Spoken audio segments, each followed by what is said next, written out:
Students, now I am going to discuss the errors in measurement. At first, what is the errors?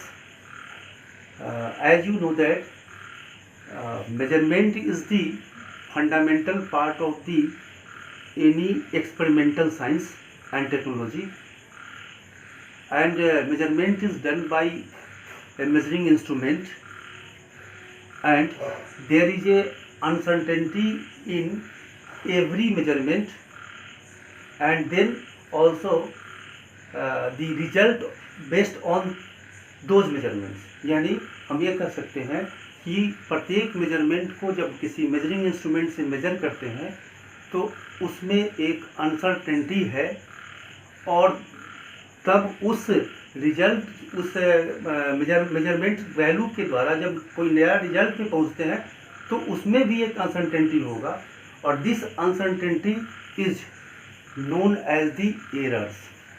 यानी ये कह सकते हैं कि difference between the actual value and the measured value is known as the errors. So this error now is divided in two categories.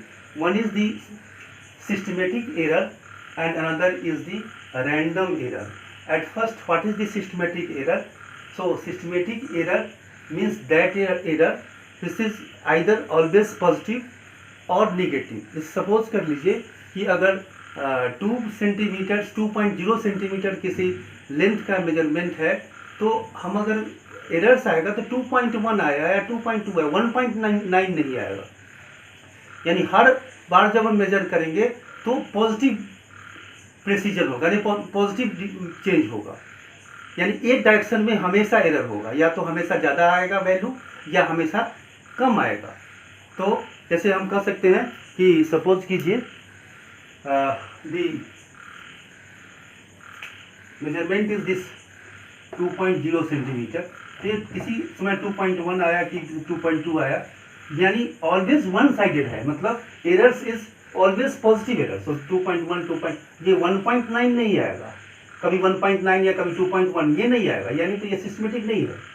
तो ये systematic means always one direction में error है, तो उसको हम सिस्टमेटिक एरर कहते हैं.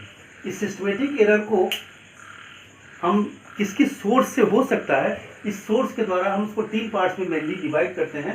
One is the known as the instrumental error, means that error which arises due to instrument, मतलब इंस्ट्रूमेंट के कारण जो एरर होता है.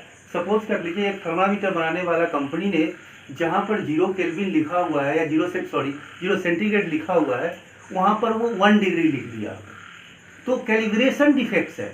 या अगर सपोज कर लीजिए कि ये स्केल ही हमारे पास अगर कोई है, एक स्केल हमारे पास है और ये 0 है, ये 1 है, ये 2 है, अगर ये 0 गलत जगह पर लिख गया होगा, अगर थोड़ा आगे लिख गया होगा, तो हर मेजरमेंट में क्या होगा, एक डिफरेंस आएगा. तो ये है कि इंस्ट्रूमेंट के कारण, इंस्ट्रूमेंट को जो कैलिब्रेशन किया है बनाने वाले कंपनी ने, वो डिफेक्ट्स किया है. तो जैसे 0 एरर से टाइप ऑफ इंस्ट्रूमेंटल एरर, तो इंस्ट्रूमेंट के कारण जो एरर से राइज होगा वो हमेशा वन डायरेक्शनल एरर होगा, और उसको हम लोग कहेंगे systematic error. Another type of error is imperfection in experiment procedure. मतलब अगर हम एक्सपेरिमेंट करते हैं तो हमें एक्सपेरिमेंट करने में इम्परफेक्शन है. मतलब ये हुआ कि अगर हम एक्सपेरिमेंट करते हैं और इस एक्सपेरिमेंट के लिए कंडीशन है कि टेम्परेचर कांस्टेंट होना चाहिए. अब हो क्या गया, टेम्परेचर कांस्टेंट हम लैब में नहीं रख पाएंगे, तो वो इम्परफेक्शन हुआ. जो कंडीशन है एक्सपेरिमेंट का, वो कंडीशन नहीं हो पा रहा है, तो इसलिए जो एक्सपेरिमेंट है वो परफेक्ट नहीं है. तो उस केस में जो एरर एराइज होगा उसको कहेंगे इम्परफेक्शन इन एक्सपेरिमेंट प्रोसीजर और techniques. And third error is the personal error.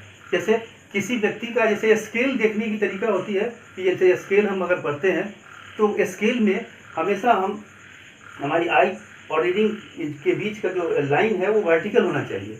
अगर वर्टिकल नहीं देख के थोड़ा सा ऑब्लिक देखते हैं अगर, तो रीडिंग गलत आएगा. और किसी की हैबिट बना हुआ है कि हमेशा ऑब्लिक देखता है, किसी के कलर रीजन है, कलर डिफेक्ट्स है तो गलत देख सकता है, किसी के हाथ में वाइब्रेशन है तो गलत मेजर कर सकता है. तो ये जो पर्सनल एरर है उसके कारण से एरर जो होगा वो हमेशा उसके कारण से किया हुआ एरर वो एक ही टाइप का होगा. इसलिए उसको हम लोग कहेंगे पर्सनल एरर्स, और ये भी एक पार्ट ऑफ सिस्टमेटिक एरर है। And the next part is the random error. And random error the example is this, अगर कोई मेजरमेंट हमने किया वो 1.9 सेंटीमीटर अगर आया,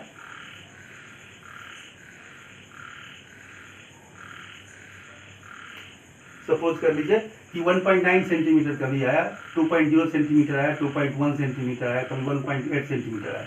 हमने कई बार एक्सपेरिमेंट किया, तो कभी 1.8 आया, कभी 1.9, तो ये निगेटिव भी हुआ और पॉजिटिव भी हुआ। ये रैंडम है, ये सिस्टमेटिक नहीं है। तो ऐसे एरर्स को हम रैंडम एरर्स कहते हैं। इसका सोर्स ऑफ एरर नोन नहीं होता है, वो किसी कारण से हो सकता है, हमारा ध्यान कहीं चला गया, या किसी समय हमने किसी पर्सनल एरर कर लिया, किसी दूसरा टाइप से एरर कर लिया, तो सारे एरर्स के कारण वो रैंडम एरर होगा। इसको दूर करने के लिए मीन निकाल के ठीक करते हैं। तो ये है एरर्स इन मेजरमेंट। अब एक प्रश्न उठता है, नया चीज़ और एक आगे देखते हैं, हालांकि इसको हम लोग और एक्सपेरिमेंट सेशन में हम इसको और डिस्कस करेंगे।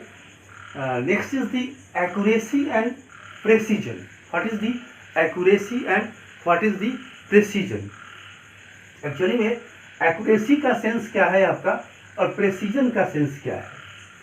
एक्यूरेसी का मतलब है कि हम एक्चुअल वैल्यू के कितने क्लोज हैं, मतलब जो एक्चुअल मेजरमेंट है उसके कितने क्लोज हैं, वो है एक्यूरेसी। हम एक एग्जांपल बता रहे हैं आपको। सपोज कर लीजिए ये 3.385 सेंटीमीटर है, सपोज कर लीजिए एक मेजरमेंट है, और ये मेजरमेंट एक्चुअल वैल्यू है। तो ये this is the actual value है, हमने इसको मेजर किया। अब हम कहते हैं क्या कि 3.2 सेंटीमीटर एक मेजरमेंट हुआ, 3.2 सेंटीमीटर, और एक दूसरा मेजरमेंट हुआ 3.56 सेंटीमीटर। ये दूसरा मेजरमेंट है। हमने दो एक्सपेरिमेंटर या दो अलग इंस्ट्रूमेंट यूज करने वाले ने दो बार एक्सपेरिमेंट किया, एक बार ये किया और एक बार ये किया। इस दोनों इसको पहले थोड़े से इस पर डिस्कस करते हैं कि है क्या चीज़। असल में हमारे पास अगर एक स्केल है और ये इसकी 0 पॉइंट है, ये है 1 2 3 4 5 6 7 8 9 and this is 1 centimetre and 1 division is 1 millimetre. 1 2 3 4 5 6 7 8 9 and this is 2 centimetre and again this divided. अब हम इससे किसी लेंथ को मेजर करते हैं इस स्केल से। आपके पास ये सिंपल, हम चूंकि नया इंस्ट्रूमेंट अभी नहीं कर रहे हैं, चूंकि लैब में नहीं ले गए हैं आपको, तो अभी हम क्या कर रहे हैं कि अगर छोटे से स्केल हमारे पास है जो कंपास बॉक्स में आपके पास है, उस स्केल को यूज करते हैं और कहते हैं कि किसी चीज़ की लंबाई 1 सेंटीमीटर, और दूसरी बात हम कहते हैं कि 1.0 सेंटीमीटर। इसमें क्या डिफरेंस है? मैथमेटिकली लगता है कि 1 सेंटीमीटर और 1.0 सेंटीमीटर कोई डिफरेंस नहीं, दोनों 1 है। फिजिक्स में डिफरेंस है। अभी डिफरेंस क्या है? ये बता रहा है क्या कि 1 के बाद केवल 2 था, इसमें कोई सब डिवीजन नहीं था। मतलब हम यहाँ पर क्या है कि 1 सेंटीमीटर के 10 पार्ट को मेजर, 1 सेंटीमीटर को 10 पार्ट मतलब 1 मिलीमीटर को मेजर कर सकते हैं। इसलिए ये 1 मिलीमीटर है, 2 मिलीमीटर, 3 मिलीमीटर, 4 5 6 7, इसे 1 के बाद अगर 1 मिलीमीटर तो 1.1 कहेंगे। तो ये बता रहा है कि जिस स्केल से मेजर किए हैं उसमें 1/10 ऑफ द सेंटीमीटर भी मेजर करने की प्रोविजन है। और यहाँ इससे अगर ऐसा कोई मेजरमेंट का इंफॉर्मेशन डालता है तो वो कहेगा कि 1 सेंटीमीटर से कम मेजर करने की सुविधा उस स्केल में नहीं था, उस इंस्ट्रूमेंट में नहीं था, इसलिए उन्होंने लिखा 1 सेंटीमीटर। और ये अगर लिखता है तो ये पता लगता है कि उस स्केल में डेसिमल माने 1 सेंटीमीटर के बाद भी 10 डिवीजन में डिवाइड करके भी व्यवस्था थी, इसलिए 1.0 सेंटीमीटर लिखा। कोई अगर लिखता है कि 0 सेंटीमीटर दिखता है, इसका मतलब है कि इसके बीच में भी 10 डिवीजन की प्रोविजन है। तो अब हम इसमें एक्चुअली है तीनों एक, लेकिन ये बता रहा है कि ऐसे इंस्ट्रूमेंट से मेजर किया गया है जिसमें 1 सेंटीमीटर का 100वां हिस्सा भी मेजर किया जा सकता है। ये ऐसे इंस्ट्रूमेंट से मेजर किया गया है जो 1 सेंटीमीटर का 10वां हिस्सा भी मेजर किया जा सकता है। और ये ऐसे इंस्ट्रूमेंट से मेजर किया गया जिसमें 1 सेंटीमीटर से कम मेजर किया ही नहीं जा सकता है। इसको हम लोग बोलते हैं लिस्ट काउंट, मिनिमम मेजरमेंट कितना किया जा सकता है। तो इस इंस्ट्रूमेंट की लिस्ट काउंट है 0.1 सेंटीमीटर। जैसे हमारी रिस्ट वॉच में अगर सेकंड की सुई आपके पास है तो उस रिस्ट वॉच की लिस्ट काउंट 1 सेंटीमीटर है। अगर सेकंड की सुई की प्रोविजन आपके पास नहीं है तो उस रिस्ट वॉच की लिस्ट काउंट है 1 मिनट। तो ये डिपेंड करता है कि इंस्ट्रूमेंट कैसा है। चलिए, तो लिस्ट काउंट मीन्स हुआ कि minimum measurement that can be done by the instrument. किसी इंस्ट्रूमेंट से कम जितना मेजर किया जा सकता है वो उसका लिस्ट काउंट कहलाता है। अब यहाँ जो मेजरमेंट आपने देखा इसमें डेसिमल के 3 प्लेस तक, माने 1 सेंटीमीटर के 1000वां हिस्सा तक मेजर किया जा सकता है, ये 10वां हिस्सा तक किया जा सकता है, ये 100वां हिस्सा तक किया गया है। अब हम देखते हैं क्या कि इसके बीच का डिफरेंस 0.1 के आसपास है। देख लीजिए 0.1 डिफरेंस है, और इसके बीच का डिफरेंस क्या है, 0.2 का डिफरेंस है, अप्रोक्स लगभग 0.2 का डिफरेंस है। अब इसके से हम कहते हैं, तो ये कहते हैं कि this result is more accurate in comparison to this. क्यों? क्योंकि एक्चुअल वैल्यू के ज्यादा करीब है। क्योंकि डिफरेंस क्या है, देख लीजिए, डिफरेंस करके देख सकते हैं आप, 3.385, 3.2, तो ये 0.285 डिफरेंस है, तो डिफरेंस कम है। इसलिए हम ये कहेंगे कि this result is more accurate. अब हम आते हैं इस पे, ये क्यों नहीं एक्यूरेट है, क्योंकि यहाँ जब हम डिफरेंस की बात करेंगे तो क्या कहेंगे, 3.56 और ये 3.385, तो ये 5 है, ये 7 है और ये 1। तो यहाँ पर हम इसको और थोड़ा सा इसको वैल्यू को 6 कर दिया, तो और ज़्यादा डिफरेंस है, ये और ज़्यादा डिफरेंस हो गया, 0.3 के आसपास डिफरेंस हो गया। तो ये जो वैल्यू है ये ज़्यादा डिफरेंस है एक्चुअल वैल्यू से, इसलिए ये ज़्यादा एक्यूरेट नहीं है, लेकिन ये ज़्यादा प्रिसाइज है। प्रिसाइज का मतलब क्या है कि यहाँ जिस इंस्ट्रूमेंट से मैंने मेजर किया है वो डेसिमल के 1 प्लेस तक किया है, और ये जो किया गया है वो डेसिमल के 2 प्लेस तक किया गया है। तो ये ज़्यादा रिजोल्यूट करके मेजर किया गया है। तो ये जिसमें लिमिट ऑफ रिजोल्यूशन इंस्ट्रूमेंट की ज़्यादा होती है, जैसे हम माइक्रोस्कोप से मेजर करते हैं, ट्रैवलिंग माइक्रोस्कोप से, तो क्या होगा कि वो ज़्यादा रिजोल्यूट किया हुआ है, तो जिसमें रिजोल्यूशन ज़्यादा होगी मेजरमेंट का उसको हम मोर प्रिसाइज कहेंगे।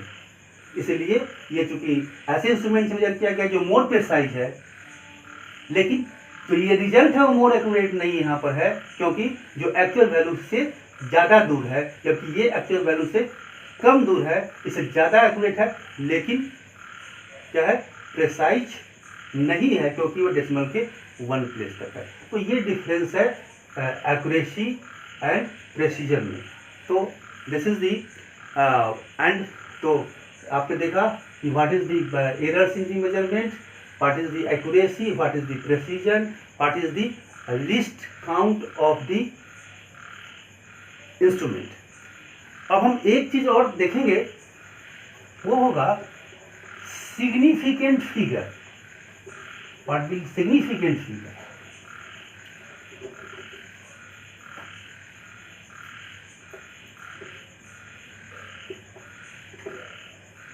Significant figure,